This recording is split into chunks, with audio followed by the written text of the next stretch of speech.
In the second example of how to use the Text Blender, I will make a web page that starts with playing a YouTube video and then with text where all words are linked from Danish into English, and with the next button linking on to a crossword exercise called cross.htm.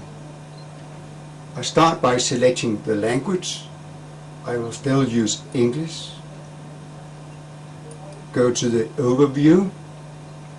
I click on media, and in this case I want the media to be a video player from YouTube, so I need to go to YouTube to find a video. So I'll type in 3W YouTube, YouTube.com. I will search for a video which is called Jul i Danmark. That is the video. I click on it. Jul i Danmark. You may recognize the voice.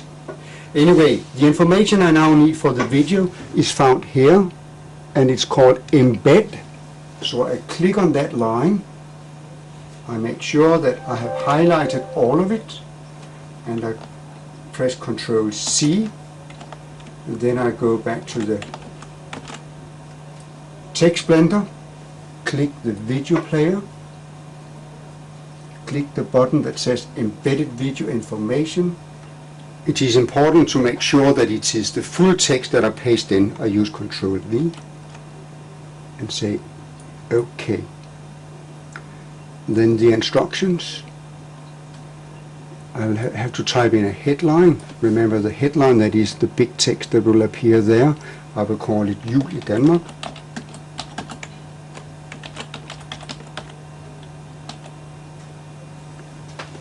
I will still use the phrase click on a word to look it up in the dictionary. I could replace that with a Danish instruction. The exercise that I will link to is just called cross.htm. And in the copyright, video and text, prepared by Kent as an example. Then I click on the main content. You can see that I now start with a YouTube video. Now I want to enter a block of text. To do that, I have to find the text that I have already prepared. I highlight everything by pressing Ctrl A. I copy it by pressing Ctrl C. I then go back to the Text Blender and click on Paste Text. And I click Finish.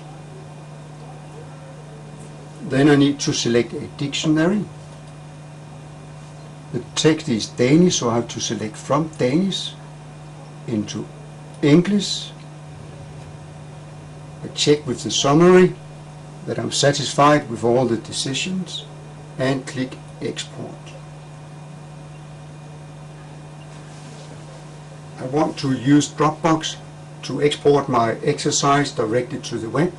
So I go to my Dropbox folder, I enter the public folder, I will make a subfolder, a new one that I call Jul, J-U-L, and I go into that folder. Now I want to copy my files into that folder, and the files I need to copy are all those that I have prepared with the exercises, crossword exercise and matching exercise. So I copy those, Ctrl C, and put it in here, Ctrl V, there, and they are now being exported automatically. There they are. When you see the green flag there, that means that they are now online.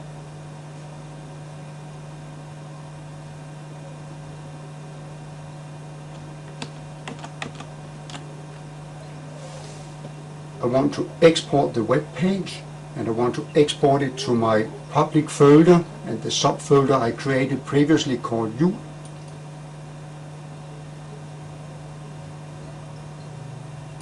Click on public, I click on Jul,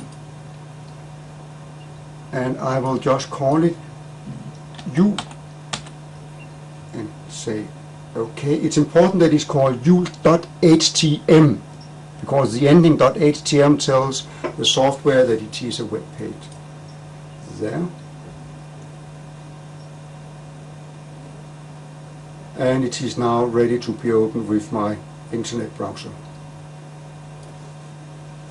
I will go to my Dropbox public folder. I can see that the file is ready there. And I want to see it live. I could click on it now and it will start and it will work locally, but I would also like to see it live in the internet. So I right click it, I go to the Dropbox line, I copy the public link, and then I go to my browser, I paste in the link in the top of the browser and click enter. And we have the video ready to play. I click play. Jul i Danmark. Du kan i denne video se en almindelig dansk familie holde jul. I can click on the word jul.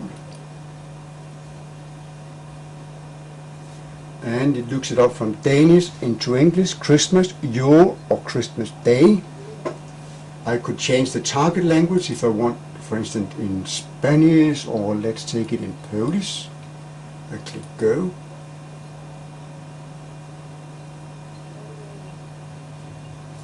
And we have the Polish translation of the Danish word jul. I will then check if my exercises also work. I click on next. And there it is, the crossword puzzle. I can go on to the next exercise, a matching exercise. Another matching exercise. One more. And a mixed sentence exercise where all the words are mixed and I need to find them in the correct sequence. There is one more of the same type.